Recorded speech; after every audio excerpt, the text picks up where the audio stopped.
The healing barn smelled of crushed yarrow and wet straw, and the black wolf had been dying on her floor for 7 nights running. Nerista knelt beside him with a bowl of warmed broth balanced on her knee, and she told herself, as she had told herself every night that week, that she was a fool. He was not dying.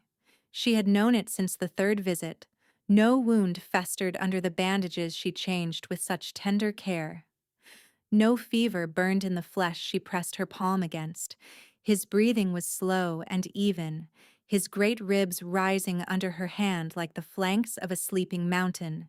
And when she leaned close to listen to his heart, what she heard was not the ragged stutter of a beast in pain, but the strong, steady drum of a creature perfectly well.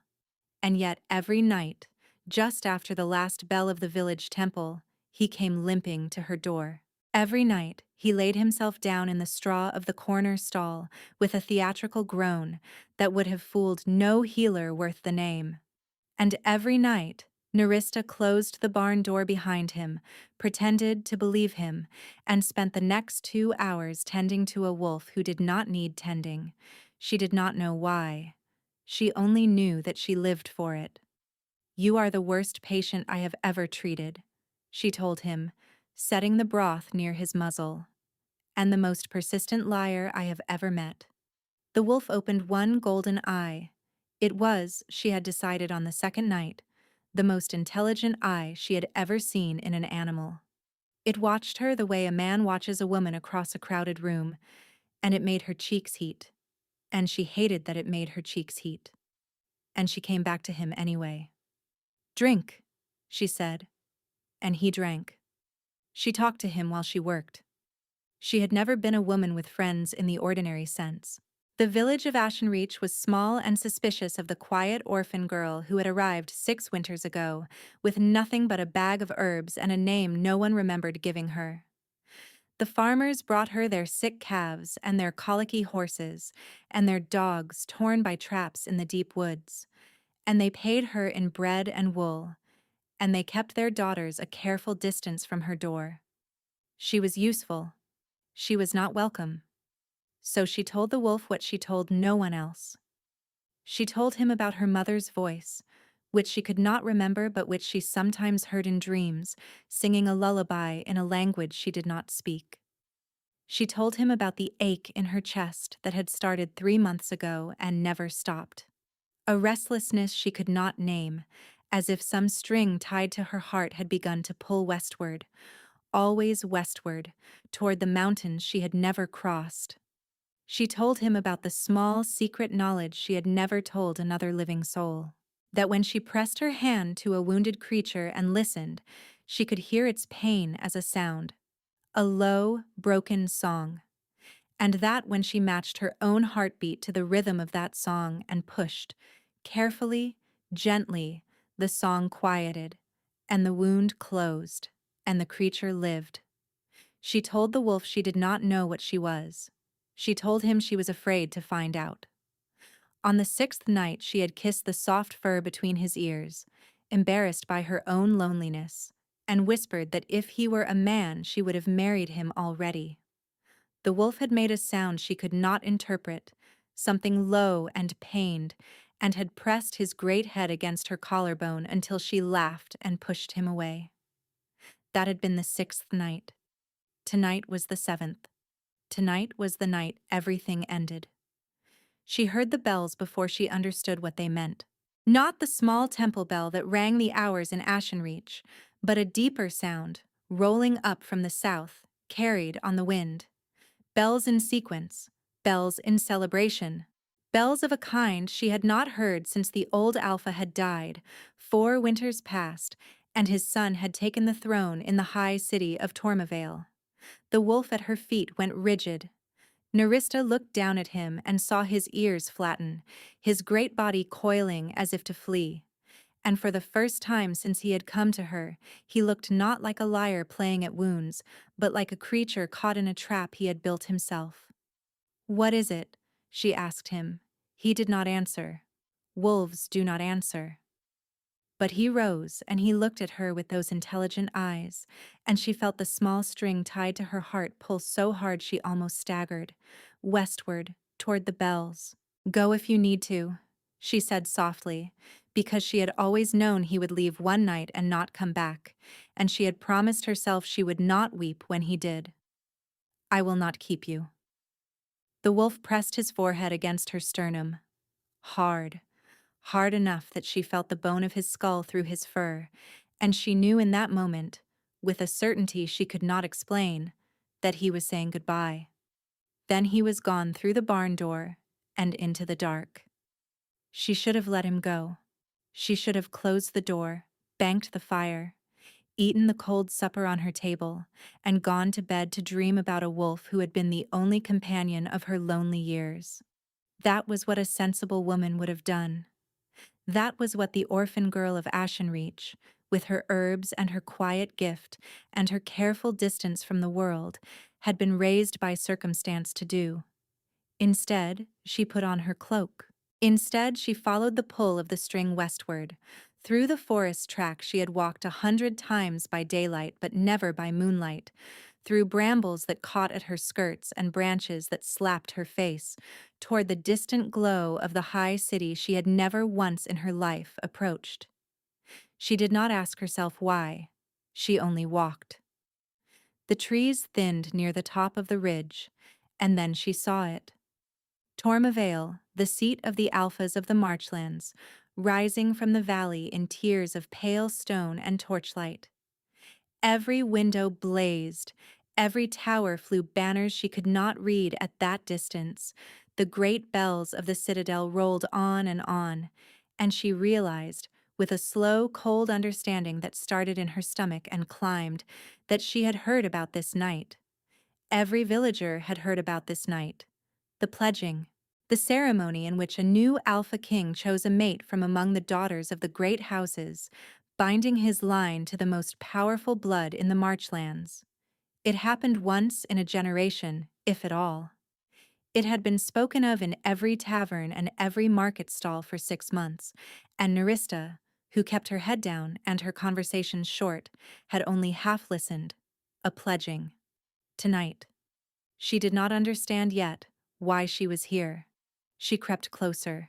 There was a servant's road that wound up the back of the Citadel Hill, and she found it by instinct more than by sight, and she climbed it because the string in her chest would not let her stop.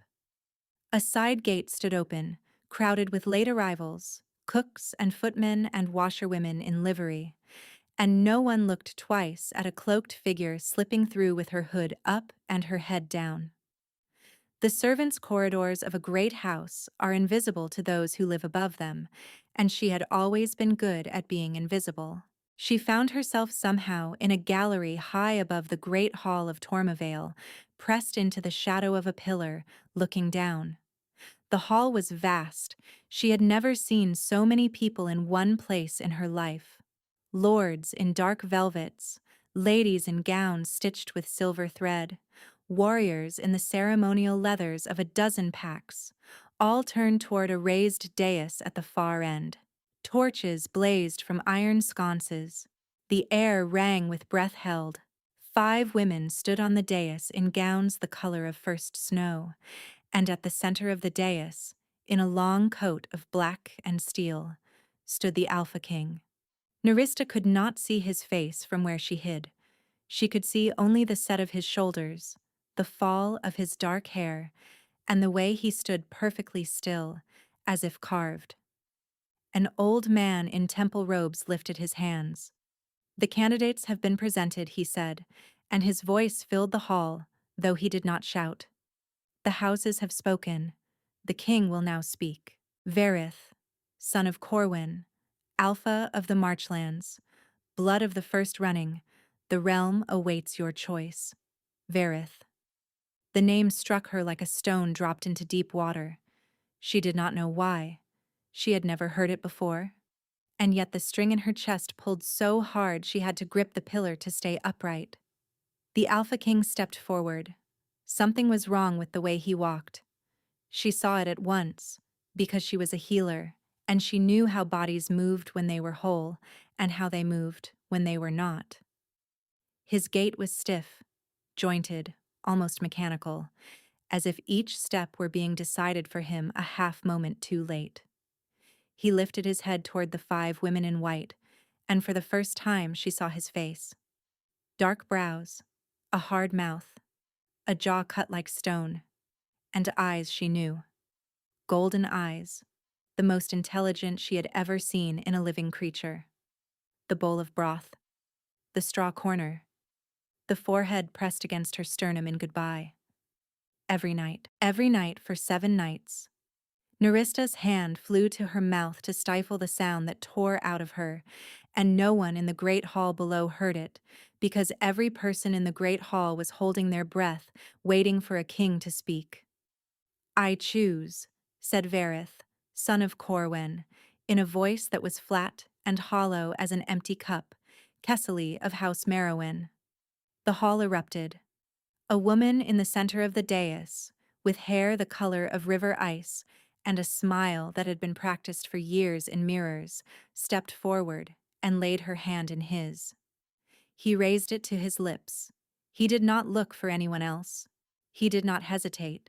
He did not scan the gallery where a cloaked healer clung to a pillar with one hand clapped over her mouth and the other pressed to a chest where a string she could not name had just been cut. He did not look for her. He had never, his face said, even been hers to lose. Narista stumbled backward into the dark of the gallery with her heart breaking in a way she had not known a heart could break, because the grief was not only for the man on the dais, it was for the wolf. It was for 7 nights of broth and whispered confessions. It was for a creature who had listened to her tell him her secrets, who had pressed his forehead against her in goodbye, who had known all along. She had told the Alpha King of the Marchlands in the straw of her healing barn that if he were a man, she would have married him. And tonight, he had chosen another. She did not remember the run back through the servants' corridors.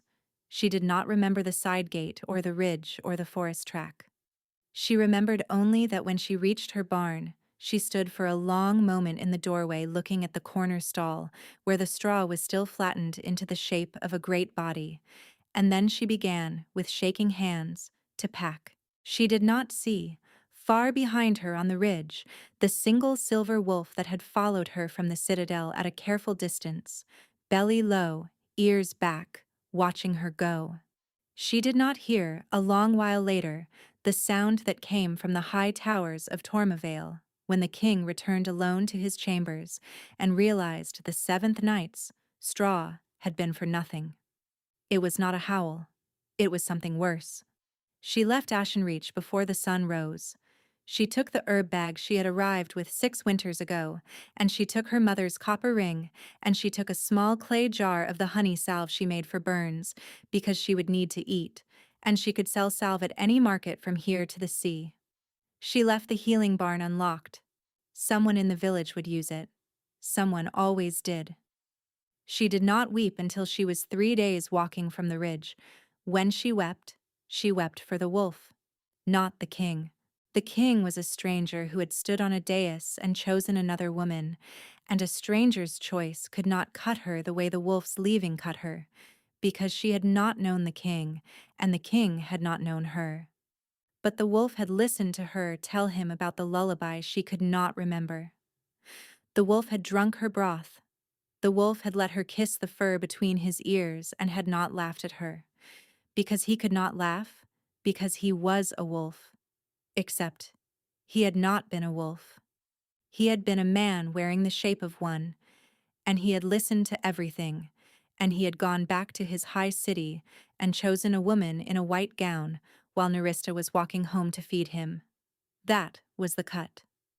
She walked north.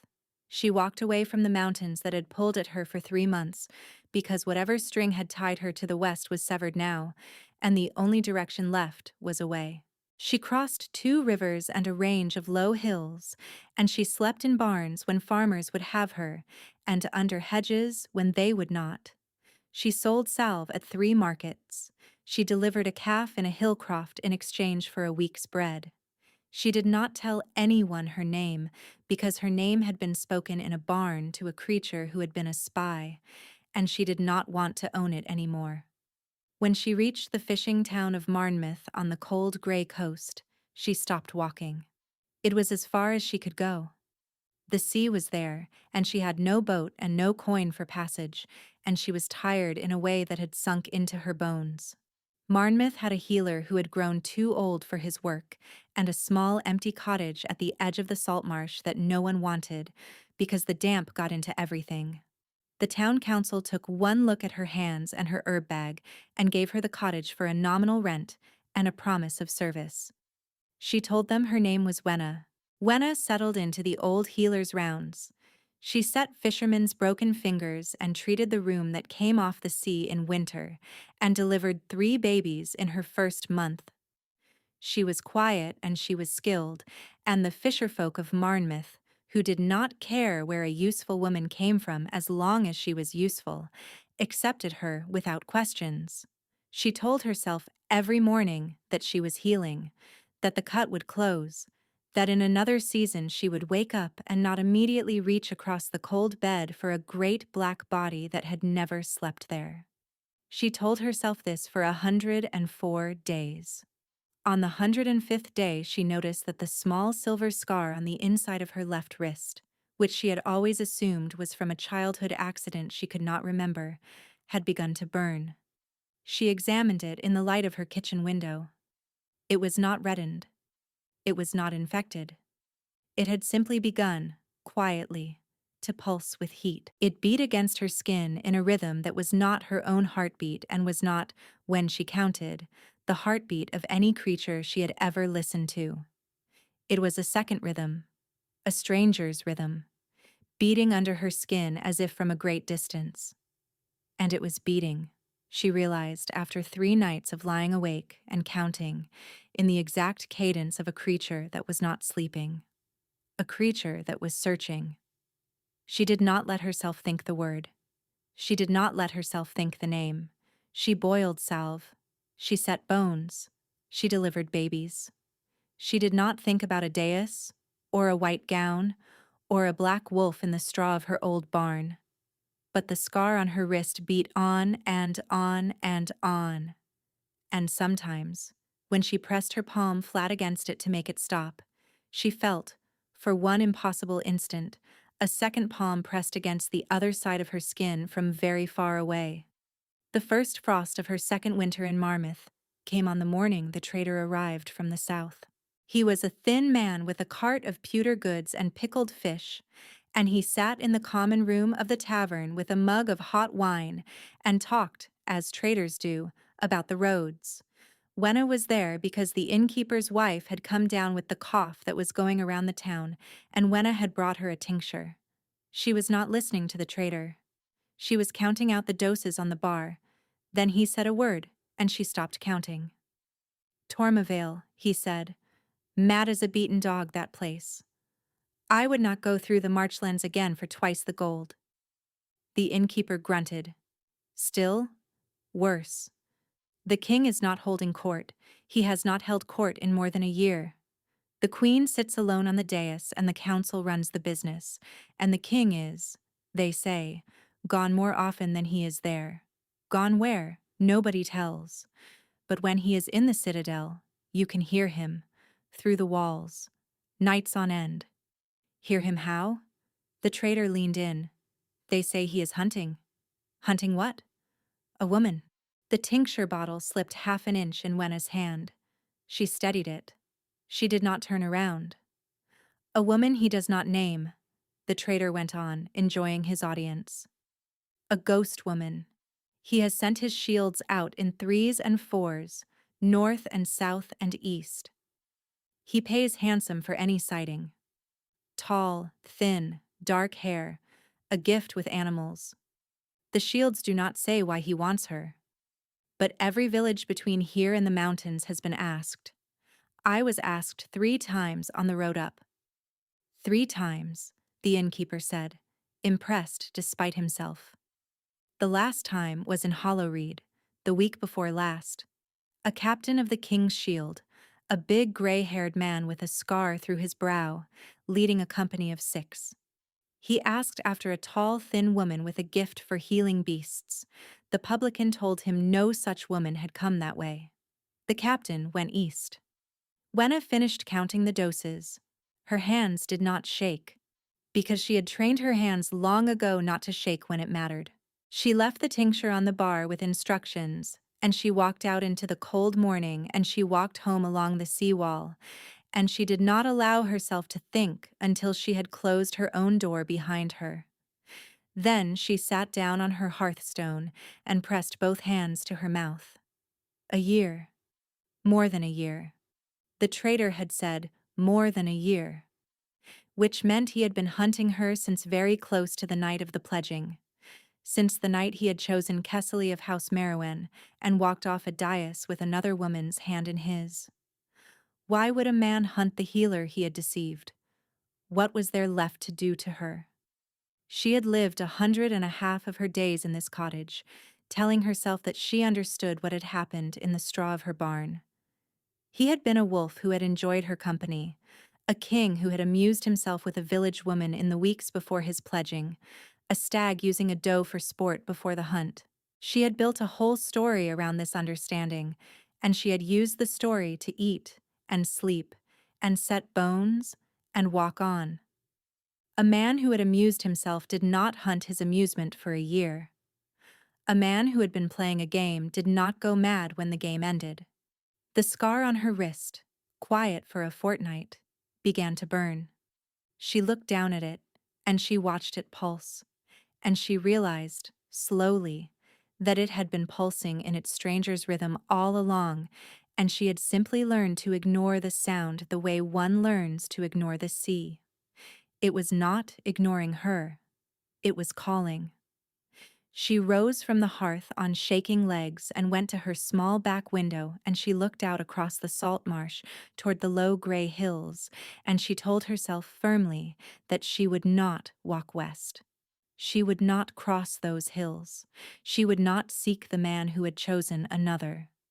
She had walked away with what dignity she could carry, and she would keep it. But when she turned from the window, she saw the flower on her doorstep.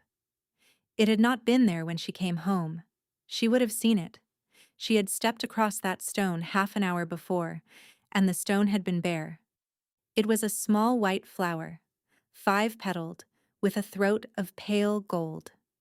It did not grow on the cold gray coast. She had never seen it here in 2 winters.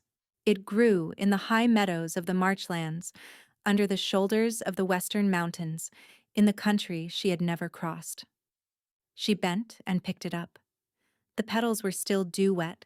It had been cut within the hour. A second flower lay, she saw now, on the path beyond her gate, and a third, beyond that, in the soft mud of the track that led across the marsh. A trail, laid with a lover's care. Laid by someone who knew exactly which cottage was hers, and exactly which window she looked from, and exactly how long it would take her to come to the door. Laid by someone who was not going to knock. She raised her eyes from the third flower, slowly, to the tree line at the far edge of the marsh. And in the thin gray light of the winter morning, in the shadow of the leafless alders, something enormous and black was sitting perfectly still in the grass, watching her. It had come back. She did not move. The black shape in the alders did not move either. It sat the way only a great predator sits, perfectly balanced on its haunches, head lowered just enough to make itself smaller than it was, golden eyes holding hers across the length of the marsh. She could not see from this distance whether it was the same wolf. Every black wolf in the world, she told herself, would look the same at 100 paces in winter light. And yet the way it sat, the careful tilt of its head, the deliberate stillness of it, waiting for her to be ready, was the stillness of a creature who had lain 7 nights in the straw of her barn pretending to need her. Her hand closed around the 3 white flowers so hard the stems bruised. "No," she said, aloud, to the empty marsh. The wolf did not move. "I told you I would not keep you." You chose. Go back to what you chose. The wolf lowered its great head to the grass between its paws and stayed there. A gesture of submission. She had seen dogs do it. She had never seen a wild wolf do it, because no wild wolf had ever needed to ask a village healer for anything. Her throat closed on a sound that was half a laugh and half something worse, and she turned, deliberately, and walked back into her cottage, and shut the door, and slid the bar across. She stood with her back against the wood and waited for her legs to steady. They did not steady. She went to the kitchen and began, with hands that no longer pretended to be calm, to put her life into a bag. The herb bag again, always the herb bag. The copper ring. The jar of honey salve. Half full. A second cloak, because the nights were cold now. A small knife her neighbor had sharpened for her last month, when she had complained that her old one would not cut leather. She would walk out the back. There was a path through the reeds to the fisherfolk's road, and the road ran north along the cliffs, and she had not walked north before, and north was not west, and that was enough of a reason. She would not stay in this cottage and wait for the black wolf to cross the marsh at nightfall. She would not open her door to him. She would not listen to whatever he had come to say, whatever flower he had come to leave, whatever pretty story of madness and searching he thought he could lay at her feet to make her forgive him for the dais and the white gown. She had forgiven him the 7 nights. She was done forgiving. The knock came before she had reached the back door. It was not a wolf's knock. Wolves do not knock.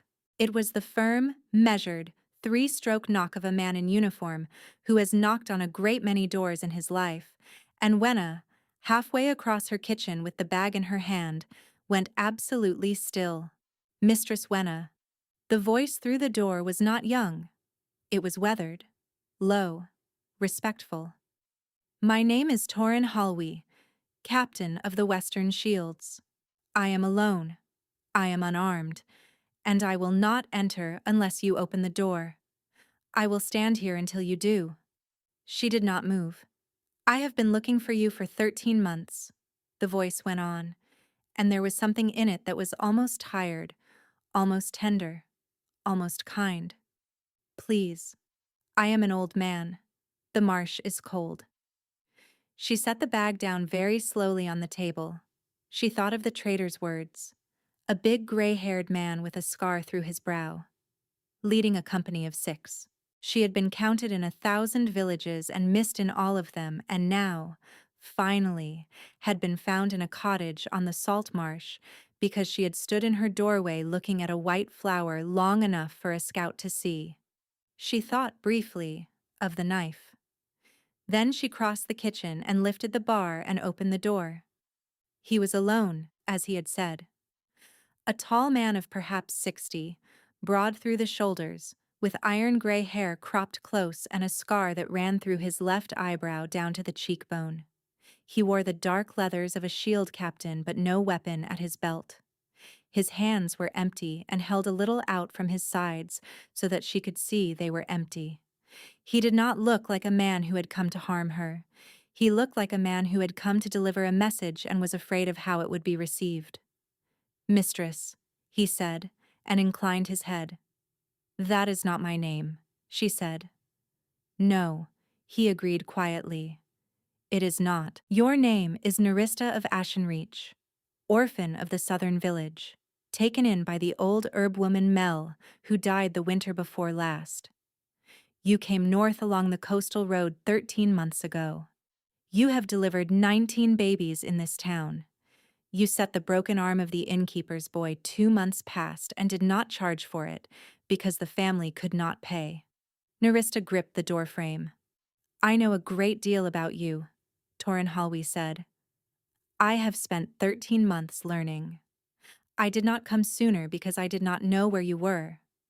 I came today because yesterday my king collapsed in the great hall of Tormavale, and the only word he has spoken since is the name he has been saying in his sleep for more than a year, and I cannot any longer in good conscience stand by and watch him die without having tried this door. He is not dying, Nerista heard herself say.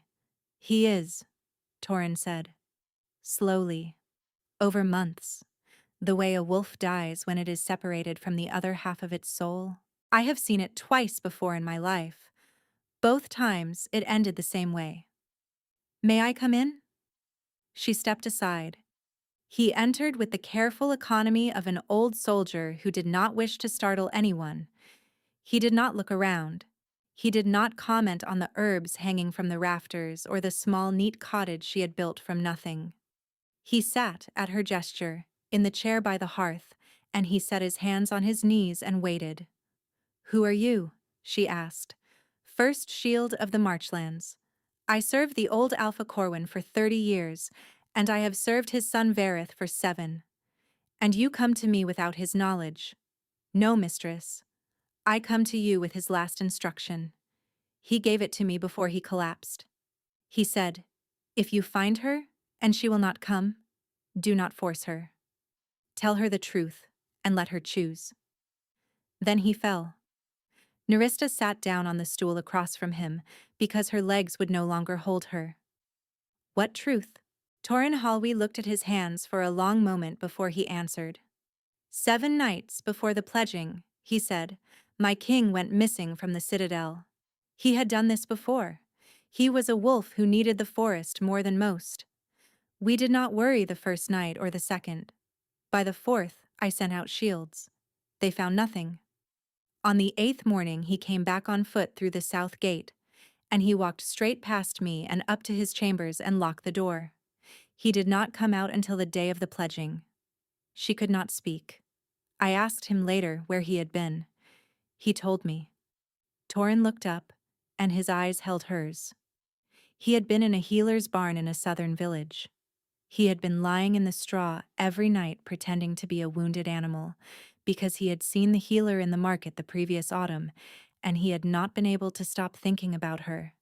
And he did not know how to court a woman who had not been raised to be courted by a king. So he had gone to her in the shape she would let into her house. Nerista put her hand over her mouth. He said he knew it was dishonest. He said he meant to tell her on the 8th night. He was going to come to her as a man, unarmed, and stand at her door and tell her everything, and ask her to be his queen before the council forced him to a pledging he did not want. That was his plan. He had already written the proclamation. I saw it with my own eyes. It named her consort before the houses. Then why, she whispered, did he stand on that dais? Because on the 7th night, while he was in her barn, his cousin came to him. She closed her eyes. Malveth Corwin, Torin said, son of my king's uncle, the man who expected to inherit the Marchlands before Verith was born, and has never quite forgiven the accident of his own late birth. Malveth came to the barn at dusk on the 7th night, before my king could leave. He said he had seen the king come and go to that village, and wished only to speak with him. My king, trusting him, came out. Malveth embraced him in greeting. On the back of that embrace, between the shoulder blades where no wolf can reach to lick, he pressed a strip of silverthorn resin against my king's skin. Nerista opened her eyes. Silverthorn, she said slowly. I have read of it. It is not poison. It is a binding. Yes, it cannot kill. It only compels. And it can only be administered by someone the victim already trusts, because it must be pressed skin to skin and held long enough to soak in. My king did not know his cousin had given it to him. He thought they had embraced and parted. He went back to the citadel that night to make his plan, and he did not know until he woke 3 days after the pledging that he had spent those 3 days walking where he was told to walk and saying what he was told to say. Malveth's hand on his shoulder in every room, Malveth's voice in his ear at every decision. And on the dais, Malveth standing at the foot of the steps, and my king, looking at him, and naming the woman Malveth had chosen. Nerista felt the cottage tilt. Kessely of House Merowin, she said. Malveth's lover, Torin said quietly, for 7 years, promised to him in private when she was 16. The House Merowin could not place her on the throne through Malveth, because Malveth is not the Alpha. So they placed her through Verith, and planned that Verith would have a short reign. She stood up, because she could not sit. She walked to the small back window and stood looking out at the marsh without seeing it. "How," she said, "do I know you are not also lying?" "You do not," Torin said. "You must choose whether to believe me." "But I brought proof, mistress, because I knew you would ask." She heard him stand behind her. She heard the rustle of paper. She did not turn. "This is the proclamation," he said. "The one he wrote the night before the seventh night, in his own hand. I kept it hidden for more than a year, because I did not know what else to do with it, and because as long as I had it, I knew what my king had meant to do. It has your name on it, mistress. Nerista of Ashenreach. He knew your true name. He had known it for months." She turned. The parchment in his hand was folded twice. The wax seal was broken. He held it out to her without stepping closer, and she took it, and she read it standing at the window in the gray winter light. And her hands did shake then, badly enough that she had to lay the paper on the sill to finish it. It was written in a fine, sharp hand. It named her. It named her gift. It named the house she would have founded. It was dated 6 days before the pledging. She set the paper down.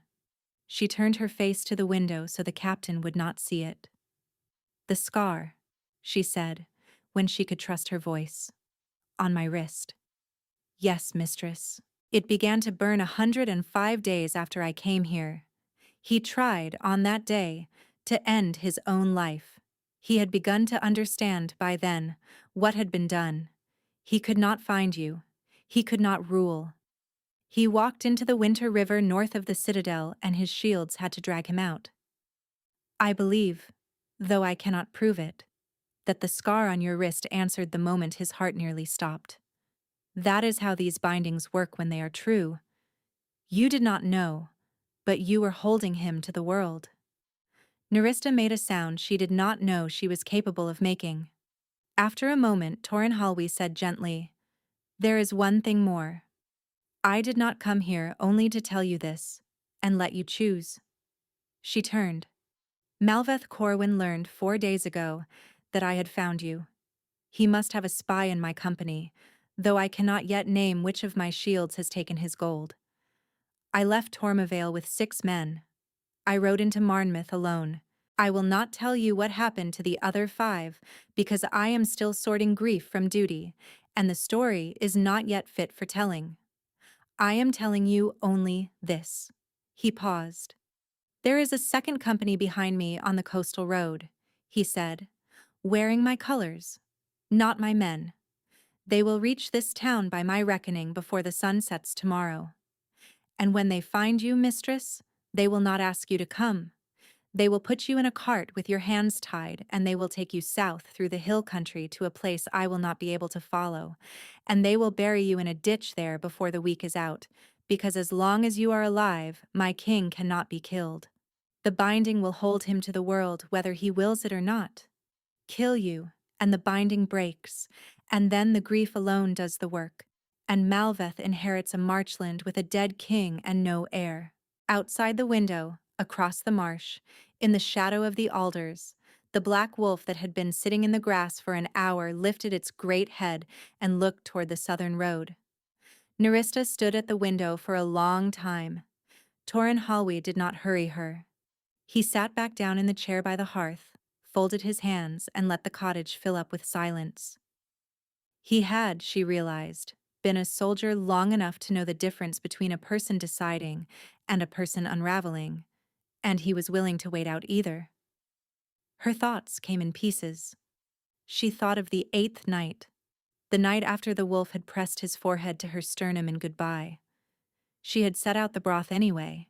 She had banked the fire and left the barn door ajar and sat up until dawn in the straw of the corner stall, and when he had not come, she had told herself it was better.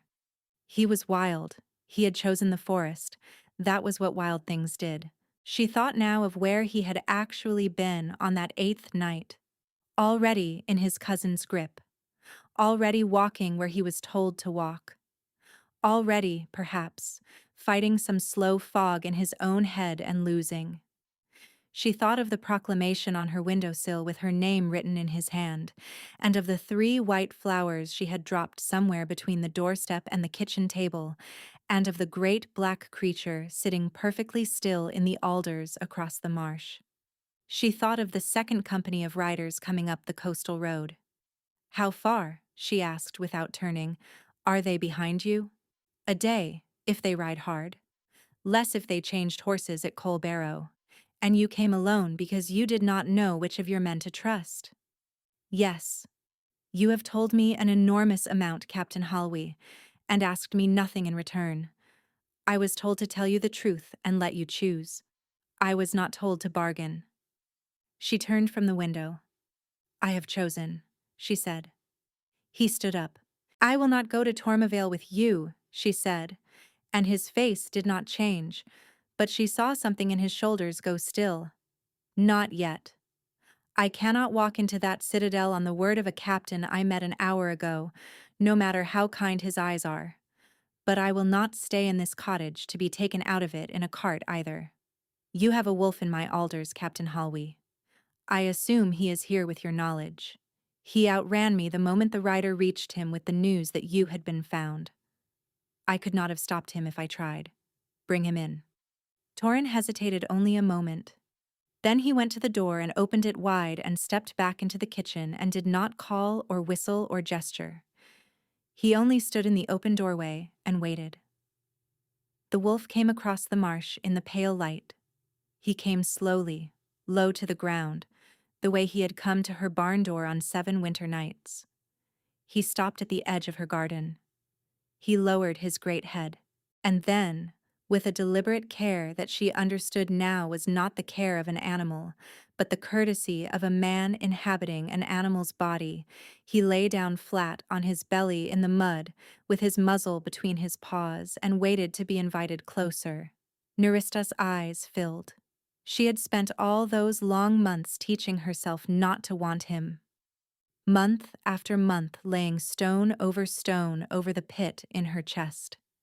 And he was lying in her garden in the mud like a dog hoping to be forgiven, and the whole wall came down in one breath. "Come in," she said, and her voice was not steady. He came. He did not stand until he was over her threshold, and even then he did not straighten fully. He crossed the kitchen with his head low and his tail down, and he stopped in front of the hearth, and he turned his golden eyes up to her, and he waited. She looked at him for a long time. Then she said, "Change." The shift was nothing like what she had imagined, in the quiet hours when she had let herself imagine at all. There was no burst of light, no violent rending. The black fur simply receded, the limbs lengthened, the shape gathered itself inward and upward, and a man unfolded onto his knees in the middle of her kitchen. He was tall. He was not dressed, because wolves do not wear clothes, but Torin, with a soldier's practical delicacy, had already lifted her winter cloak from its peg and was draping it across the kneeling man's shoulders.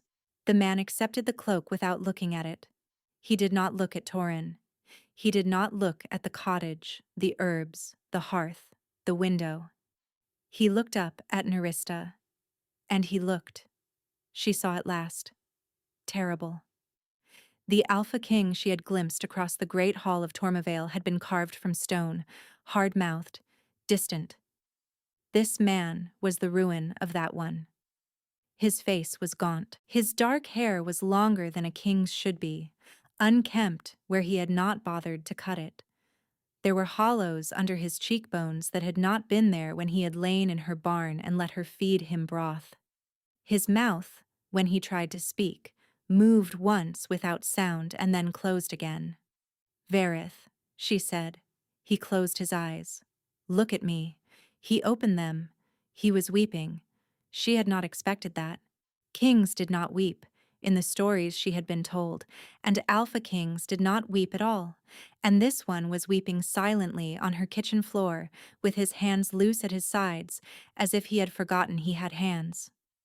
"I do not know yet," she said, "whether I forgive you. I do not know yet whether I ever will. I need you to hear that before anything else." He nodded. "I am not," she said, "the woman who lived in the barn in Ashenreach. That woman trusted a wounded animal, and the animal was a man, and the man stood on a dais and said another woman's name. I walked out of that woman 13 months ago, and I am not walking back into her for you." He nodded again. "I am also," she said, and here her voice broke a little and she had to draw breath. "Not going to leave you on my kitchen floor, because Captain Halwey tells me that if I do, you will die. And I have not spent 13 months healing strangers to refuse a man the thing I have given to every stray dog in this town. Get up." He did not move. "Verith, get up." He rose. The cloak hung from his shoulders. He was shaking, she saw, in small continuous tremors, the way a body shakes when it has not slept in days.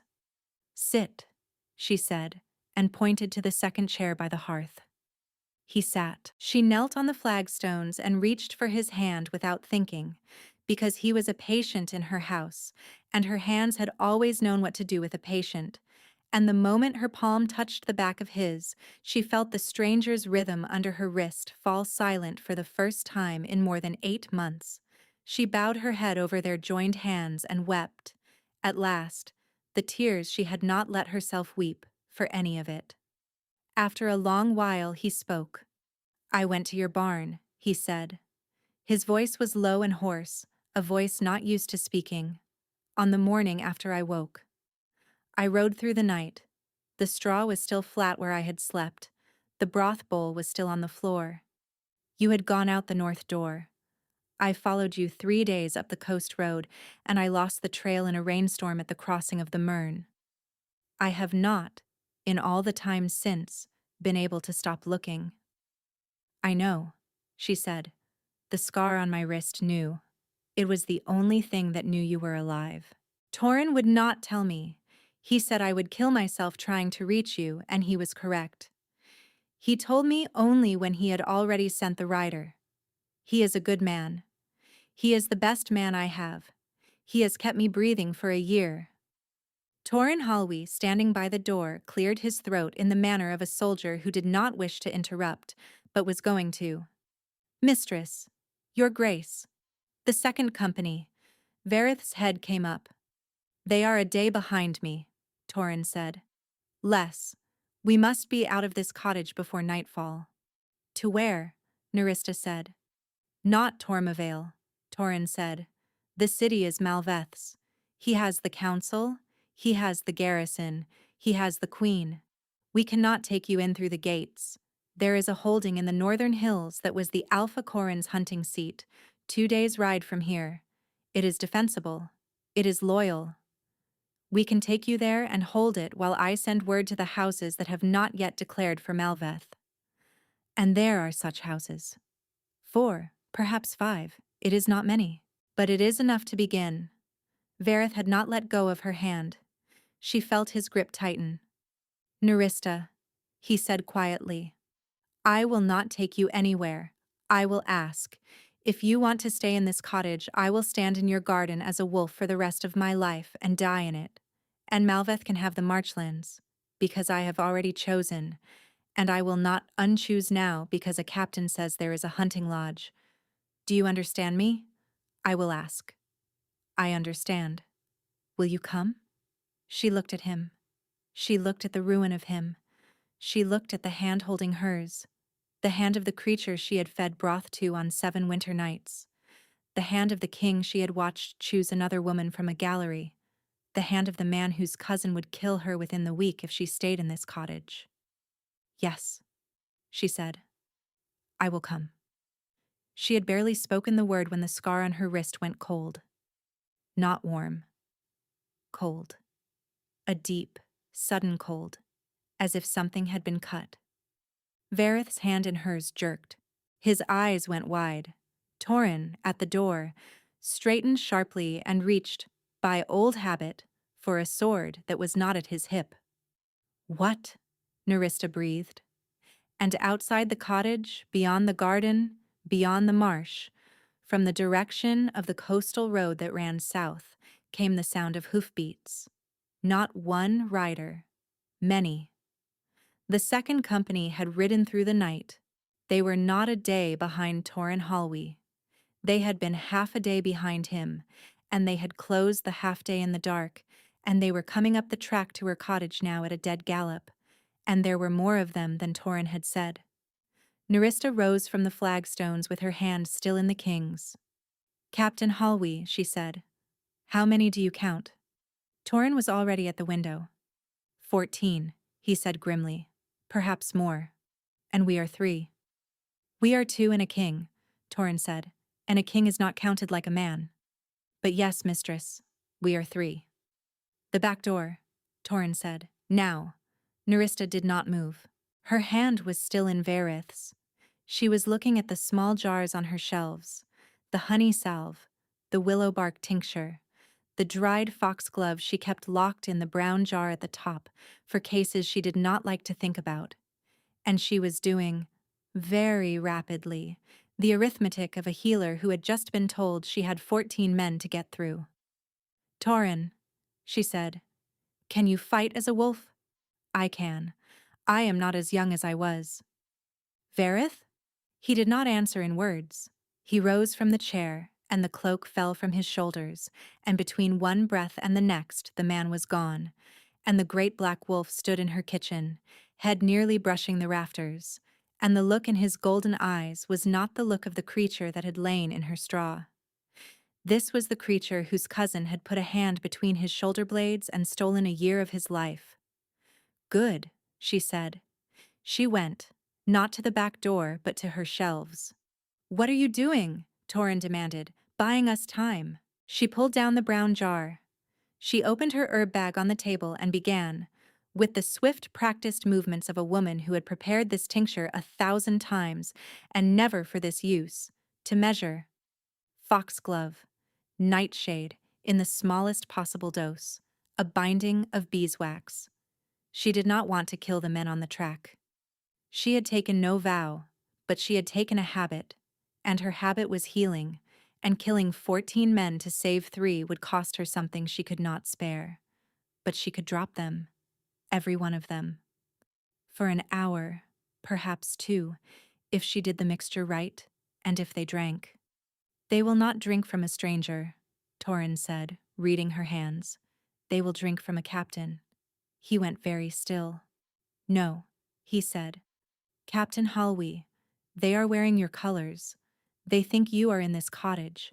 If you walk out to them with a skin of wine and tell them the healer has barred her door, and you are waiting them out because the king wants her alive, they will drink. They are tired. They have ridden through the night. They think they are among their own. Mistress, if one of them recognizes me for what I am, instead of what they have been told I am, they will cut me down in the road. Then speak fast." He looked at her for a long moment, and then he laughed, very quietly, without humor. "Corwin warned me about southern healers. He said they were all half-soldier. I did not believe him. Take the skin, Captain." She was already corking the small bottle into the wineskin that hung by her door. She pressed it into his hands. He weighed it once, and his soldier's face settled, and he nodded. "The back door in 10 minutes, he said. "If I am not at it, go without me." "Captain." "Mistress?" "Thank you."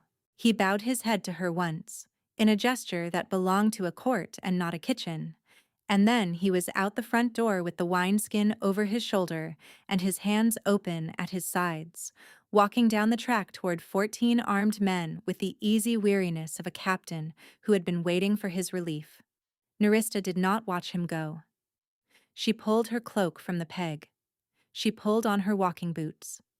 She swept the small things that mattered into her herb bag, the copper ring, the jar of honey salve, the little knife. And, as an afterthought, the folded proclamation from the windowsill, because it had her name on it, and she was not leaving her name behind in this cottage. The black wolf watched her from the middle of the kitchen. "Out the back," she told him. "You go first. If anyone comes through my garden, I want them to meet you before they meet me." He went. She took one last look at the cottage she had built from nothing, at the herbs hanging from the rafters, at the small hearth where she had sat many months ago, and realized the scar on her wrist was beating with a stranger's rhythm, at the chair in which a weeping king had just sat on her flagstones. She left. The salt marsh in the pale winter afternoon was brown and gray, and the wind was cutting off the sea. The path through the reeds was narrow. The black wolf moved ahead of her without sound. She could hear, distantly, the sound of horses on the front track. And then, after a minute, the sound of voices raised in greeting, because Torin had walked into them exactly as she had said he would. She did not know whether he would survive the next hour. She did not let herself think about it. She was a healer in flight with a wolf and a sack of herbs, and a year of grief in her chest, and the only work in front of her now was to put distance between her body and her cottage. They walked for 2 hours before the wolf's ears came up. He stopped on the path. She stopped behind him. They were at the eastern edge of the marsh by then, where the ground began to rise into low hills of heather and gorse, and the coastal road was well out of sight behind them. The wind had shifted. It came now from the hills ahead, carrying the scent of something neither of them could see. The wolf's hackles rose. Nerissa reached for the little knife in her bag. A shape stepped out of the gorse. Not a horse. Not a man in shield's leathers. A woman. Tall. Slight. Wrapped in a dark riding cloak, with her hood up against the wind. She had stepped onto the path 10 yards ahead of them as quietly as a heron, and she was holding her hands out from her sides, empty, in the same gesture Torin had used at her door. "Nerissa of Ashenreach," the woman said. Nerissa did not speak. "My name is Corinth. I am a cousin of the king, though not of the branch you have been warned about. I have ridden 3 days from the north to find you. I need you to come with me. Now, before the king's wolf decides I am a threat." The black wolf's growl vibrated through the ground under Nerissa's boots. "Corinth who?" Nerissa said. "Corinth Hallway, Torin's daughter." The wolf did not stop growling, but his ears flicked. Nerissa saw it. Torin did not speak of a daughter. "Torin does not speak of me. I left the citadel when I was 19. He has not forgiven me for it." The woman pushed her hood back. She had gray eyes and a scar through her own left eyebrow that was a finer version of her father's, and Nerissa, looking at her, believed her before she had decided to. "Why are you here?" "Because I have spent the last year doing what my father could not. I have been living inside Malveth Corwin's household as a cook's assistant. I am the reason your captain knew to come here. I am the reason he knew which of his men to leave behind. And I am the reason I can tell you now that Malveth does not only want you dead, he wants you dead in a specific place, at a specific hour, witnessed by a specific person, because the silverthorn binding on my cousin the king can be permanently locked, rather than simply broken by your death, if the right ritual is performed." Nerissa felt the ground shift. Locked how? If you are killed in Verith's presence, by Verith's hand, under Malveth's witness, the binding does not break. It completes.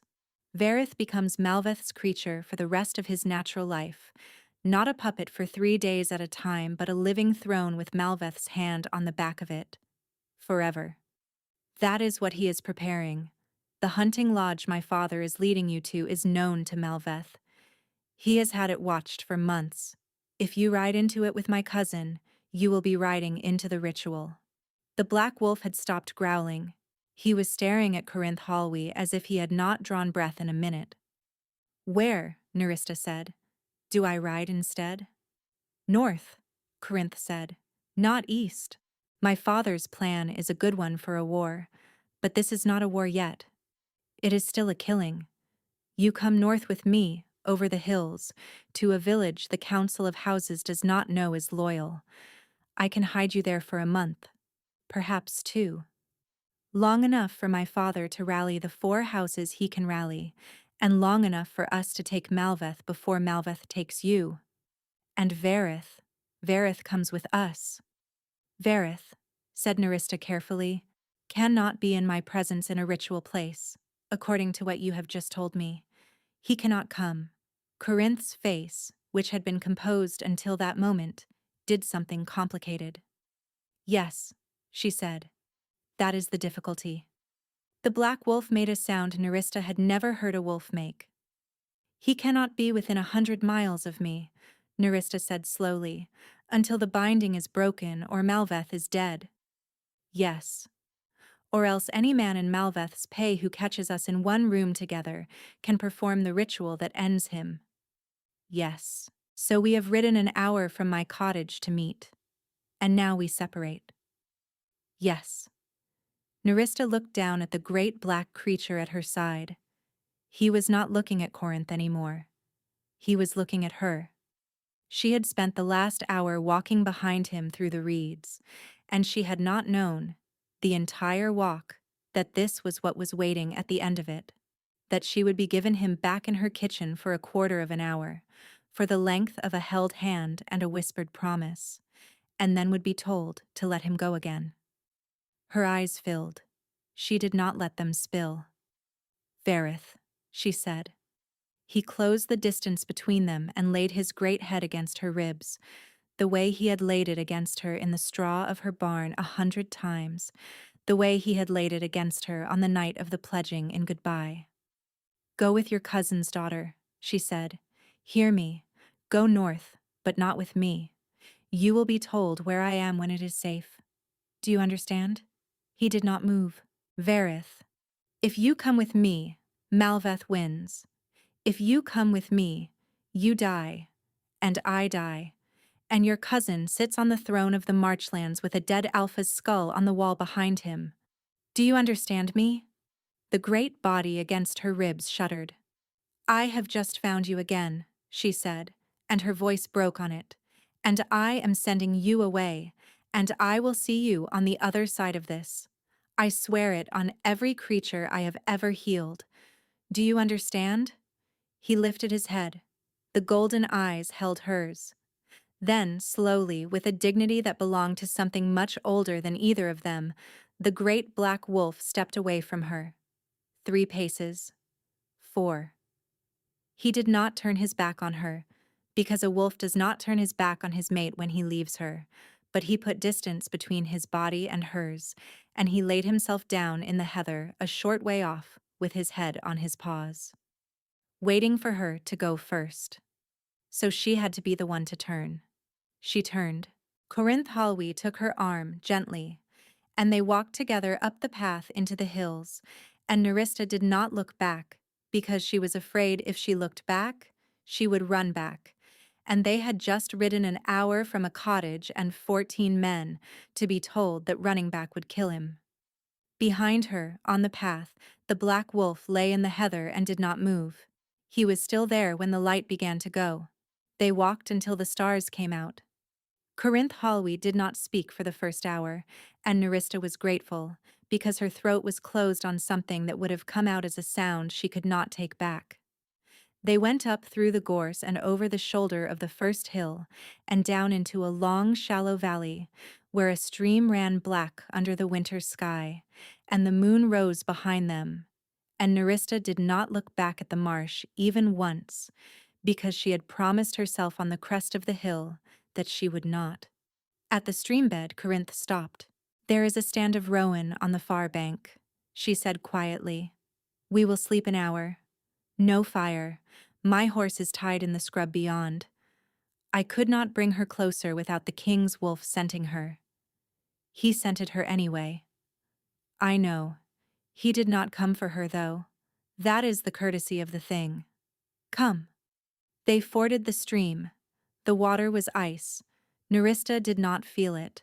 They reached the rowans, and Corinth produced from beneath her cloak a small oiled package of bread and hard cheese, and a stoppered flask that turned out to contain, improbably, hot tea still warm enough to soften the bread. Nerista ate because she had been taught a long time ago that a healer who did not eat on a march could not heal at the end of it. She did not taste anything. "Who taught you," she asked after a while, "to live inside another man's household for a year without being found out?" "My mother," Corinth said. "Your mother was a spy." "My mother was a kitchen maid at the old Alphys court who watched 3 lords try to poison him and poisoned 2 of them back before anyone noticed. She taught me to be useful and quiet. It is a set of skills that transfers. Is she still in Tormavale? My mother died the winter before last. Of the lung fever, not of anything dramatic. I was in Malveth's pantries by then and could not come home for the burning. My father buried her alone. That is one of the reasons he does not speak of me." Nerista looked at her across the dark. "Your father told me you had not forgiven him." "My father is wrong," Corinth said. "I have forgiven him. I have not told him. That is not the same thing." She tore a piece of bread in half and handed the larger piece to Nerista. "Eat. We have 6 hours of walking before we reach the village. I cannot carry you, and my horse cannot carry both of us over this ground." Nerista ate. They walked from the 2nd hour before dawn until the morning was well up, and they did reach a village, though Nerista would not have called it that. It was 7 stone houses grouped around a single well in a fold of the northern hills, and it had no sign and no road going further, and the people who came to their doors at the sound of the horse did not ask questions. An old woman with hands like knotted roots took Nerista's arm and led her into a low house that smelled of peat smoke and lamb fat, and put her in a bed under 3 wool blankets, and closed the shutters, and went out again without speaking a word. Nerista slept for 14 hours. When she woke, it was dark again, and the old woman was sitting at the foot of the bed with a bowl of broth. "You are Mev," Nerista said. She did not know how she knew. "I am." The old woman had a voice like the sound a stone makes when it is struck with another stone. "Eat your broth. Then we will talk about your hands." "My hands. Corinth Halwi says you can hear what is wrong with a beast, that you have been doing it since you were small, and you do not know where it came from. I can tell you where it came from, if you want to know. But eat first." Nerista drank the broth. When the bowl was empty, Mev took it from her and set it on the floor, and folded her old hands in her lap, and said, "Your mother was called Saravel. She was my niece. She ran from this village when she was 17, because a man from the western houses came through here in the spring of a bad year, and told her she could be a great lady if she went with him. She went. The man was not as great as he said he was. He used her for 3 years and left her with a baby and a name that was not hers, and a set of skills nobody in his country understood, because our women have always had the healing song, and his country had forgotten it. When the baby was 4, she died of a winter cough that our songs could have closed if she had come home. The baby was sent south with a traveling herb woman who had passed through her village and pitied her. The herb woman's name was Mel." Nerista closed her eyes. "Mel died 3 winters ago. I know. I have known where you were, child, for most of your life. I did not come for you because you were safe. I sent word to Mel once a year by the Eastern Post, and she sent word back, and I knew you were growing into your hands even if you did not know what your hands were." Then the post stopped. "I sent my own granddaughter south to find you, and she found a burnt barn and a new healer in a seacoast town with the wrong name, and by then, you had already been found by other people. So I waited." "The song," Nerista said, "the matching of heartbeats. That is the healing song. It is the first half of it. The second half is what you have not yet used. You would not have used it in a barn in a southern village, because you would not have needed to. You use the second half when a beast is not merely wounded, but is being killed by something inside it that has no business being there. Something that was put there. Something that is not a sickness, but a binding." Nerista opened her eyes. Silverthorn, she said. I do not know the name you are using, but yes, the second half of the song is for that. Our grandmothers used it in a time when the Western lords used to put their bindings on our sons to make soldiers of them. That is why the Western lords eventually stopped coming to this country. They could not keep what they took. Can you teach me? No, Mev said. I cannot teach you. You were born with it the way you were born with the first half. I can only tell you what it is for, and tell you that it will cost you. The first half is given freely. The second half takes blood. Whose blood? Yours. Not a great deal, but enough that you will know you have paid. Nerista lay back on the pillow and looked at the low beams of the ceiling. How long, she said, before Malveth Corwin finds this village? He will not find this village in time. This country is old, and old country keeps its children.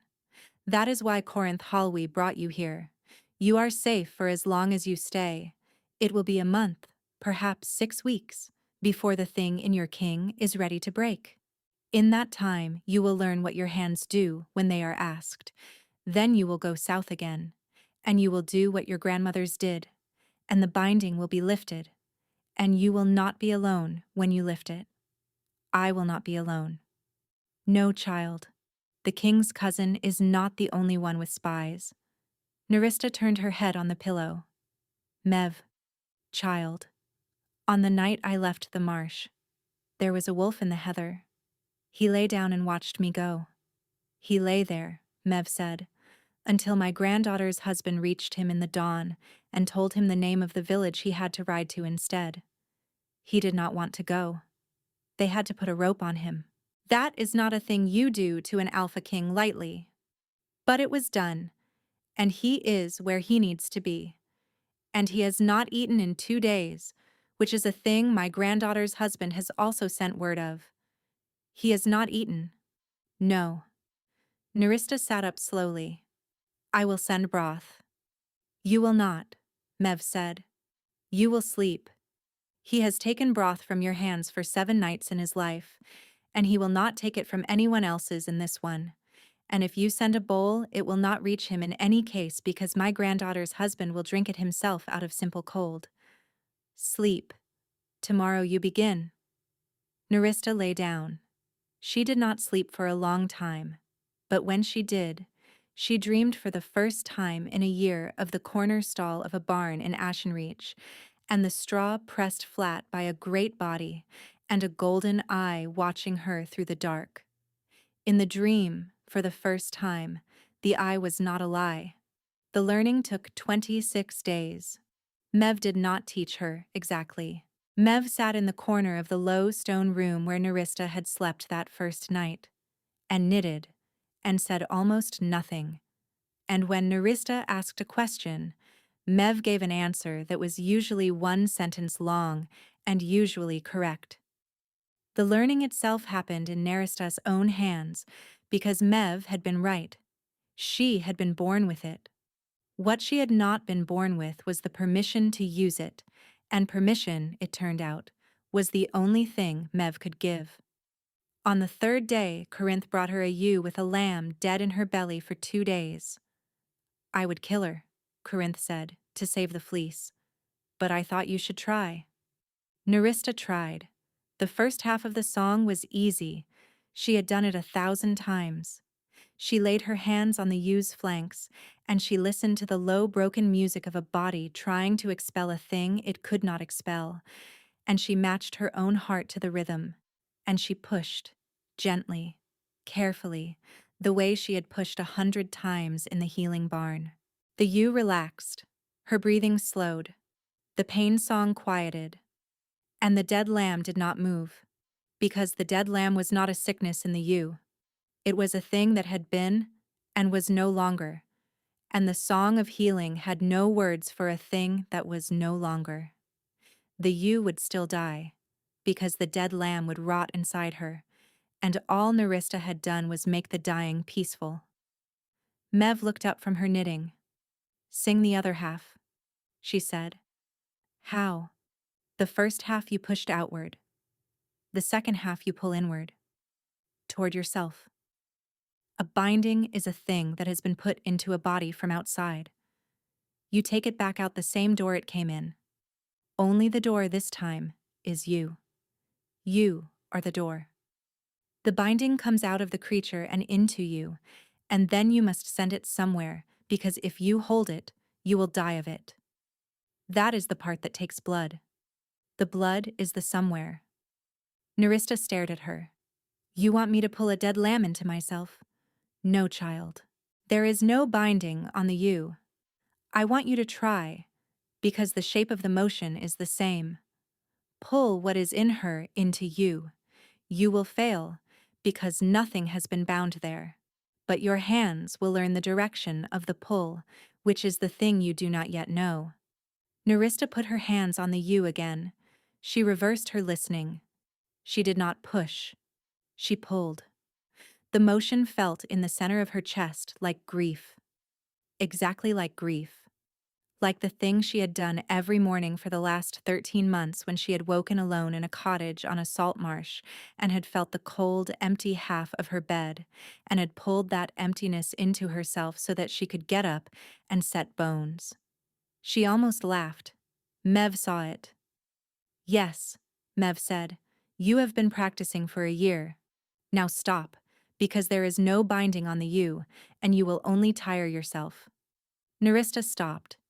Corinth killed the ewe with a clean stroke, and they ate mutton that night. On the 10th day, Mev brought her a hawk that had been caught in a poacher's snare and had torn its wings so badly that the bone showed. There was no binding on the hawk either, but there was a deep wound, and the wound was more than the first half of the song could close, because the song could match a pain, but could not close a bone. Mev said, "Now pull, not the wound. The fragments of the bone. Pull them together with the motion of the second half, and then push with the first. Both at once. Both at once." Yes, that is what you are for. Nerista laid her hands on the hawk and did both at once. The bone knit under her palms in the space of 3 breaths. She felt exactly as Mev had warned her, the cost. A small, sharp pulling in the center of her chest, as if a thread had been drawn through her and out the other side. When she took her hands away, the hawk sat up on her knee and shook itself, and looked at her out of its yellow eye as if to ask what the matter had been. Nerista bled from her nose for an hour. "Cheap," Mev said, watching her stanch it. "That was cheap. A binding on a king will cost more." "How much more?" "I do not know, child. It has never been done in my lifetime. The last time a woman of this country put her hands on a silverthorn binding was 3 generations ago, and she was an old woman, and she did not die of it. But she did not rise from her bed again either. You are not old, but you are not trained either. I cannot tell you the price. I can only tell you that there is one. I will pay it. I know. That is the other thing I cannot teach you." On the 20th day, a rider came into the village from the south. He was one of Torin Halwy's surviving shields, and he had ridden for 3 days without sleep. And he came into the stone house with his leathers black with dust, and sat down on the floor because his legs would not hold him. And he said, "The houses have moved." Nerista and Corinth both stood up. "Which? All 5? House Brannock, House Caervale, House Erminar, House Stavone, and House Halwy. They have declared together, in writing, under all 5 seals, that the pledging of the Marchlands was not lawful, that Queen Kessely is not a queen, and that Malveth Corwin is a traitor to the line of Corwin. They have called their war bands. They will march on Tormavale in 12 days. 12 days, Corinth said. 12 days, lady. The captain your father says you are to bring the healers south by the western road, which will be clear by then. He says the king will meet you at the ford of the Mern. The king has not been told where I am. The king has been told. The captain your father says the king went 3 days without food, and he had to be told, because the captain your father would not have a king of the Marchlands die of pride in his own woods. He is riding south now under an escort of House Halwy. He will be at the ford when you are." Nerista sat down slowly on the edge of the bed. 12 days. She had thought she would have 6 weeks. She had thought she would have time to fail at the second half of the song on more hawks and more lambs and perhaps, in time, on the binding of a small thing, a trapped fox with a curse laid on it by some old hedge witch somewhere. She had thought she would have practice. She would have 12 days. Tell the captain, she heard herself say, that the healer will be at the ford. The shield bowed his head and went out to be fed. Corinth Halwi sat down on the floor where he had sat, and put her head in her hands, and Nerista did not ask her what was wrong, because she understood. 12 days was not enough time for any of them. Not for the houses to gather. Not for Corinth to brief her father. Not for Nerista to be ready. 12 days was the time they had. Mev rose from her chair with her knitting still in her lap. Then we work tonight, she said. They worked every night for the next 11, and on the 12th morning Nerista stood in the doorway of the low stone house with her herb bag on her shoulder, and her mother's copper ring on her finger, and the folded proclamation in the inside pocket of her cloak, and Mev stood in the doorway behind her and put a hand, briefly, on the back of her neck. "I will not see you again, child," Mev said. "You do not know that. I am old." "I know." Nerista turned and kissed her aunt's forehead, because it was her only aunt, and she had met her too late, and there was no time now to grieve for the years of not knowing. Mev closed her eyes under the kiss and opened them again. "Go," she said. "He has been waiting at the ford for 2 days." Nerista went. The ford of the Mern was where the river came out of the western hills and broadened into a shallow, stony crossing before the road turned south toward the marchlands proper. She came to it in the late afternoon of a cold, clear day with Corinth at her side and a small escort of 6 riders from House Halwi behind her, and she saw, on the far bank, the banners. Not 1 banner. 5. The 5 houses that had declared. They were drawn up in a line along the river, and their war bands were behind them in the meadow, and at the center of the line, on a great gray horse, in a black cloak with no device on it at all, because he was not riding under any banner but his own, and his own banner was not yet raised, sat Verith of the marchlands. He had eaten. She saw it before she saw anything else. The hollows under his cheekbones were not so deep. He sat his horse straight. His hands on the reins were steady. He did not ride forward to meet her. The captains of the 5 houses did not ride forward either. They waited, all of them, for the healer in the gray cloak to cross the ford. Nerista understood then that this was also a ceremony. She had never been a woman who was brought to ceremonies. She had always been a woman who had slipped through the servants' gates of them, or who had watched them from galleries. She had never been the thing the ceremony was for. She walked her horse into the river. The water came up to the mare's belly and wet Nerista's boots and her skirt, and she did not look down at it. She looked at the man on the far bank, and she kept looking, and she crossed the Mern with her eyes on his face. And when she came out on the stony bank on the other side, he dismounted and he walked forward, and he stopped 3 paces from her, and he did not try to touch her. "Nerista of Ashenreach," he said, "Verith of the marchlands." He looked at her for a long moment. Then, in front of 5 houses and 6 captains and 200 warband riders, and his own cousin's daughter and Torin Halway, who had a scar through his eyebrow, the Alpha King of the marchlands knelt in the wet stones of the ford. A sound went through the assembled company that was not quite a gasp. Torin Halway's face, Nerista saw from the corner of her eye, did not move. "I cannot ask you to forgive me," Verith said, low and clear. "I will not. I have done the thing that was done in my name, whether I willed it or not, and the kneeling is not for forgiveness. The kneeling is because you crossed the water to come to me, and I did not cross it to come to you, and I want every man and woman on this bank to see that the order of the crossing is not the order of the owing. I owe you. I will owe you for the rest of what is left to me, whatever that turns out to be." She could not speak. She reached down and took his face between her hands, because that was the only answer she had that she trusted, and she tilted his head up, and she looked at him, and she said, "Get up. We have 12 days. 10 now, if I have counted right. Get up, Verith. I cannot do this with a kneeling king." He rose. He did not embrace her, because the silverthorn binding was still in him, and the ritual Corinth had described could not yet be safely risked. He stepped back. He offered her his arm, not his hand, and she took it, and they walked together up the bank to the waiting captains, and one of them, a tall woman in the green of House Erminar, stepped forward and bowed to Nerista in the old style, with her hand crossed over her heart. "Healer," the woman said. "The Marchlands thank you for coming." Nerista, who had never in her life been bowed to, did not know the right answer. "Do not thank me yet," she said. It was, she thought later, the right thing to have said. That night they camped a mile south of the ford, and Verith did not come to her tent, because he could not.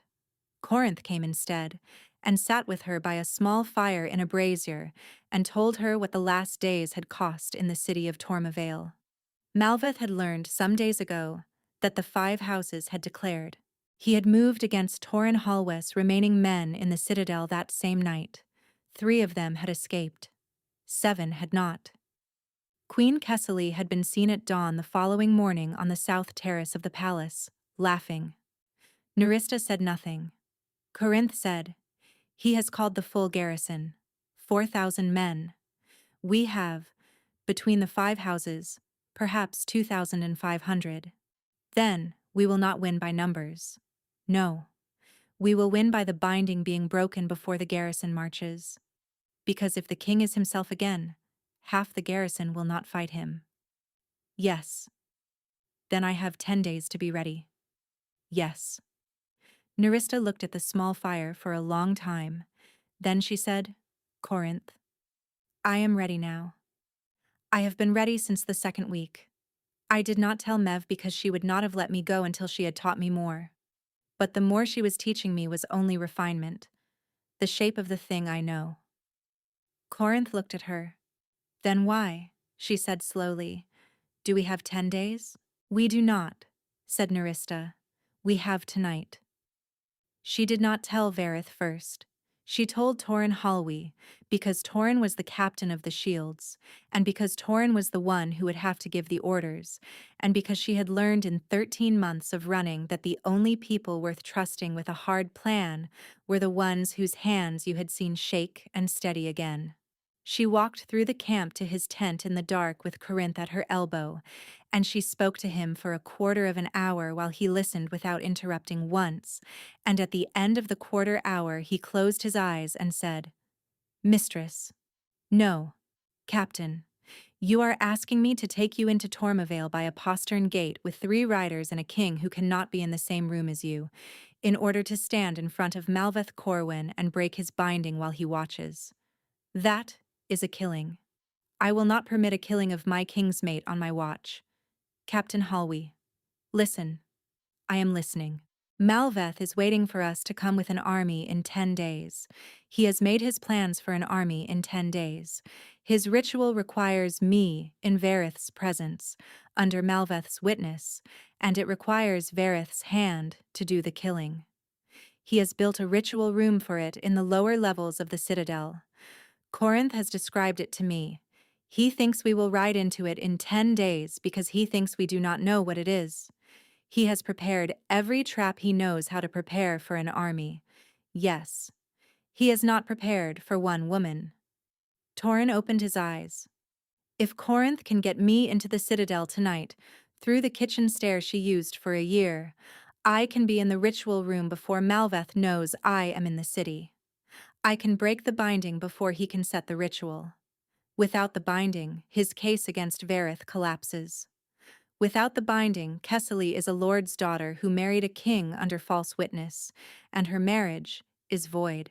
Without the binding, half his garrison changes sides by noon tomorrow, because half his garrison is still loyal to the old Alpha's line and has been waiting for a reason. And the king? The king does not come. The king rides out tomorrow at dawn with the 5 houses, exactly as Malveth expects, so that Malveth is watching the northern road and not the kitchen stair. The king does not know I am gone until it is done. Torin's face went very still.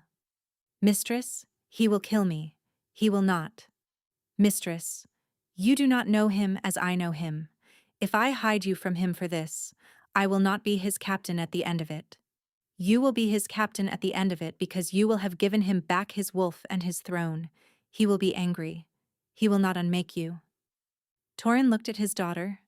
Corinth looked back at him with a face that said, clearly, I am going with her father, and you cannot prevent it either. He closed his eyes again. A postern gate, he said. The river gate beneath the old mill, Corinth said. I used it twice a month for a year. The guard rotates at the second bell. I know the captain of that rotation. He owes me his sister's life. His sister. A child I delivered out of the palace in a laundry hamper 3 months ago when Malveth decided she had heard too much. She is in a village in the east. The captain does not know I was the one who took her. But he knows someone took her, and he has been looking for a way to repay it ever since, and if I present myself at his gate at the second bell tomorrow night, he will let me through with anyone I am with, and he will not report it until the morning. And once inside, the kitchen stair. Once up the kitchen stair, the dry corridor behind the old library. Once through the old library, the lower hall. Once across the lower hall, the ritual room. 40 minutes, father. From postern to door. Malveth lives in the ritual room.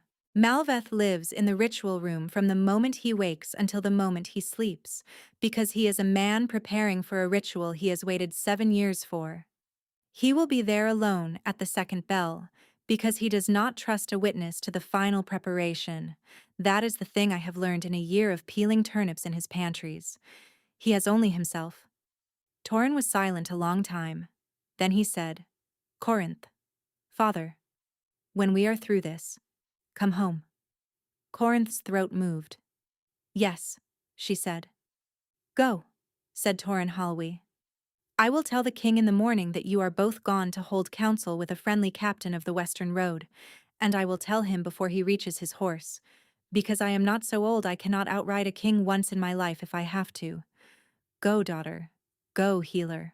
If you do not come back by the 3rd sunset, I will ride on Tormavale with the 5 houses and burn it to the ground with Malveth inside it, and I will never forgive myself afterward for having let you go.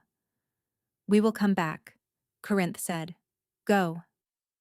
They rode out of camp at midnight with 2 extra horses and no escort, because an escort would have been seen. Corinth had not exaggerated the postern gate. It was a low wooden door set into the river wall under the black bulk of an old mill, and a tired-looking captain in Malveth's colors opened it at the second bell without even looking at their faces. He touched his forehead to Corinth as she passed. She touched hers to him. They did not speak. They went up through a kitchen that smelled of old onion and wet stone. They went along a corridor behind a library that smelled of dust and mice. They crossed a lower hall under the guttering of one torch that had almost burned out in its bracket, and nobody was in the lower hall because nobody was ever in the lower hall. At the far end of it was a door of black wood, bound in iron. Corinth stopped before the door. From here, she said very quietly, I cannot go with you. Nerista looked at her. He will know me, Corinth said. He will not know you. You are a healer in a gray cloak whose face he has never seen. If you walk in alone, you have 1 minute before he understands who you are. If I walk in, I have no minutes. One of us must be ready to run back up this corridor and tell my father the plan has changed. I am faster than you. Corinth. Go, Nerista. Nerista took her cousin's hand. She did not know what to say to the woman who had lived in a pantry for a year for a man she had never met, and a country that would not thank her. "Thank you," she said.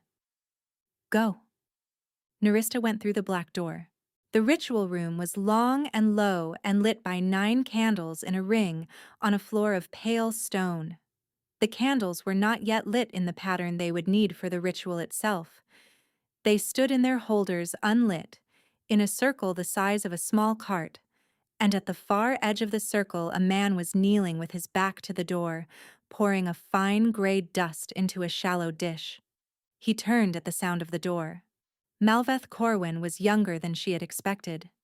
She had imagined a silver-haired lord. He was perhaps 35, dark like his cousin, with a jaw that was almost the same jaw and a mouth that was nothing like the same mouth. He rose slowly. He did not look alarmed. "I do not know you," he said. "No," Nerista said. "You are not a servant. Servants do not come through that door." "No." He understood then. She saw it go across his face in one movement, like a curtain being drawn. He did not reach for a weapon. He reached for the candles, because the candles were the ritual, and if he could light them in the right order in the next 30 seconds, the ritual would begin. And if the ritual began, the binding itself would drag Verith across every mile between the ford and the citadel and put the knife in his hand for him, because that was what the candles were for. The candles were the summoning. The summoning would deliver the hand that would do the killing, and it did not matter that she had come alone, because she would not be alone for long. She had 30 seconds. She crossed the room. He did not bother to fight her. He struck a spark. The first candle caught. He moved to the second. She did not try to stop him lighting the candles, because she had learned in the barn of a healer and in the cottage of an aunt, she had not known she had that you do not stop a thing by grabbing at its hands. You stop a thing by going to its root. The root of the ritual was not the candles. The root of the ritual was the binding itself, which was in Verith, hundreds of miles away, and which she could feel the way she had felt the stranger's rhythm under the scar on her wrist for all the long months since it had first woken in her. She laid her hands flat on the pale stone of the floor inside the ring of candles. She reached across every mile between her and the ford of the Mern. She found him. She found, in the place under his breastbone, where his cousin had touched him between the shoulder blades more than a year ago, the small knot of not-rightness that had lived there ever since. It was smaller than she had feared. It was also older. It had grown into him the way a vine grows into a wall. She pulled. The cost hit her instantly, not her nose this time, her mouth. She tasted iron.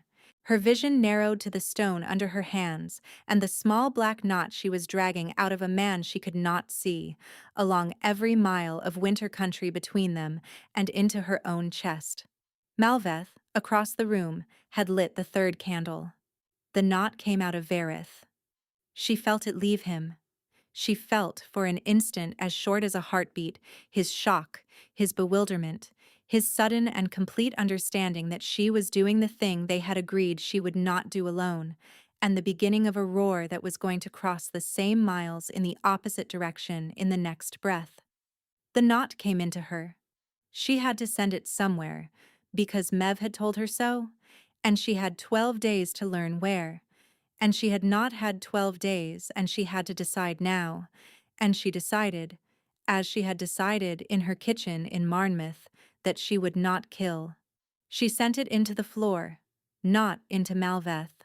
The stones under her hands were old, older than the citadel, older than the line of Corwin, and they had held the citadel up through 700 winters, and they could hold a knot of silverthorn binding for another 700 without minding. She pushed the thing out of her chest and down into the stone, and the stone took it. Her nose was bleeding, her mouth was bleeding, her vision was going. The fourth candle went out, then the third, then the second, then the first. Malveth Corwin turned from the circle of dead candles and looked at her across the pale stone. "What have you done?" he said. She could not answer him, because she was on her hands and knees, and the blood from her mouth was running onto the floor in a thin, dark line. She looked up at him. She saw, in his face, the understanding that his 7 years of work had just gone into a stone under a healer's hands. He drew a knife. He did not have time to cross the circle. The black door at the far end of the room burst inward off its hinges, and a great black wolf came through it at full run, and Malveth Corwin, who had never in his life seen his cousin in a true alpha's fury, did not finish raising the knife. The first thing Nerista was aware of afterward was that someone was lifting her, not carrying her. Lifting her. As one lifts a child out of a river. There were hands under her back and under her knees, and the hands were shaking, and she was being held very carefully against a chest that was also shaking, and a voice somewhere above her head was saying her name again and again, like a man trying to keep a candle lit in a wind. "I am here," she said, or tried to say. Her mouth was full of blood. "Do not speak," Verith said. "Do not speak, Nerista. Do not speak. You rode. I rode.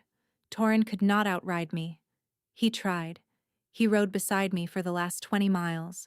He is coming up the lower hall with Corinth now. Do not speak." She opened her eyes.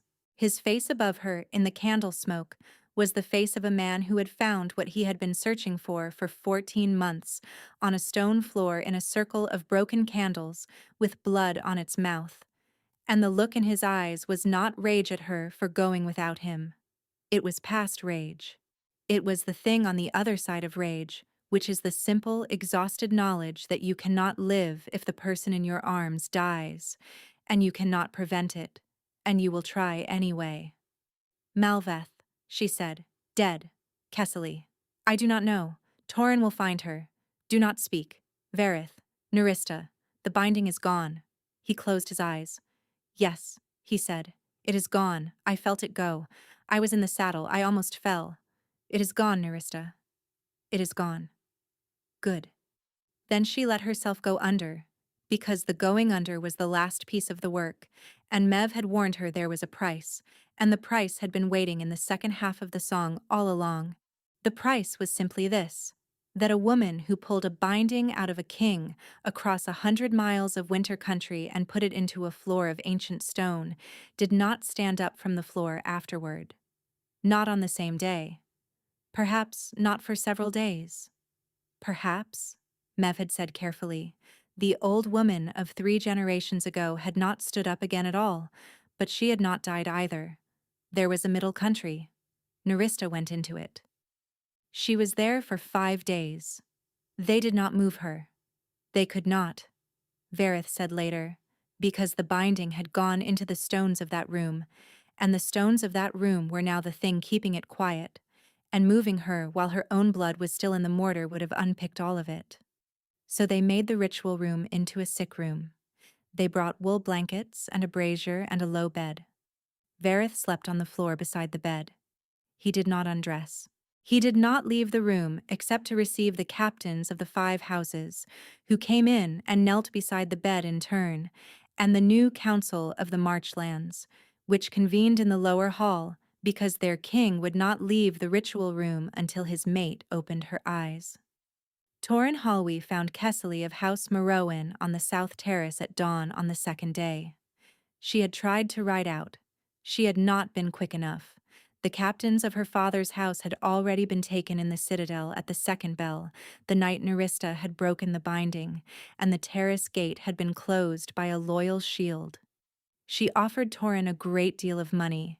He did not answer her. He led her down to the lower hall himself, and put her in a small cell there, and left her to be judged by a council that had not yet finished assembling. House Morrowan fell without a battle. They had bet everything on the ritual, and the ritual had gone into a floor, and their alliance with Malveth had collapsed with his throat. By the 3rd day the citadel was quiet again. By the 4th day, the news had gone out to every village on every road of the marchlands, and in fisher towns on the cold grey coast and in hill crofts above the western mountains and in the old stone villages of the north country where Mev sat in a doorway knitting. People spoke, quietly at first and then not quietly, of the healer from Ashenreach, who had walked into the citadel through a kitchen door and ended a war in an hour. On the 5th day, Nerista opened her eyes. Verith was asleep on the floor beside the bed, with his hand over hers. His hair had been cut. Someone had made him cut it. He had let them. She turned her hand under his, and his eyes opened at once, because he had not been sleeping deeply. "Verith," she said. "Nerista. I am thirsty." He laughed. It was a terrible laugh, a man's laugh with a great deal of weeping in it, and he poured her a cup of water from a jug on the floor and lifted her head with his other hand, and she drank all of it, and asked for a second and drank half of that. "How long?" she said. 5 days. Mev. A message has gone to her. It went on the first day. It will have reached her by now. Corinth. In the lower hall with her father. They have not killed each other yet. It has been a near thing. Good. She closed her eyes, then opened them again. Verith. Nerista. I am very angry with you for writing. I know. You could have unpicked everything. You were not supposed to know until it was done. I know. Why did you? He looked at her. He was still holding her hand. Because, he said slowly, on the 7th night in your barn, when I pressed my head against your ribs and left, I was not saying goodbye. I was telling you, in the only language I had at that moment, that I was coming back. I did not come back, because my cousin put his hand on my shoulder before I could. I have spent every day since that night trying to come back. I was not going to let you break a binding alone when the whole point of the binding was to keep me from you. I was going to be there. I was going to be in the room. If I had been 30 seconds earlier, I would have been. You were 30 seconds later. I was 30 seconds later. I will not forgive myself for those 30 seconds. I do not need you to forgive yourself, Verith. I need you to be in this room when I open my eyes, which you are, which is enough. He bent his head over her hand and did not speak for a while. After a while, she said, "The scar on my wrist." He looked up. She held up her left hand. The silver scar that had burned for more than 8 months and been cold for 2 days and been warm again for the rest, was gone. The skin of her wrist was clean and unmarked. "The binding took it," she said, "when it went into the stones. Yes, I should be free of you. Yes, I am not."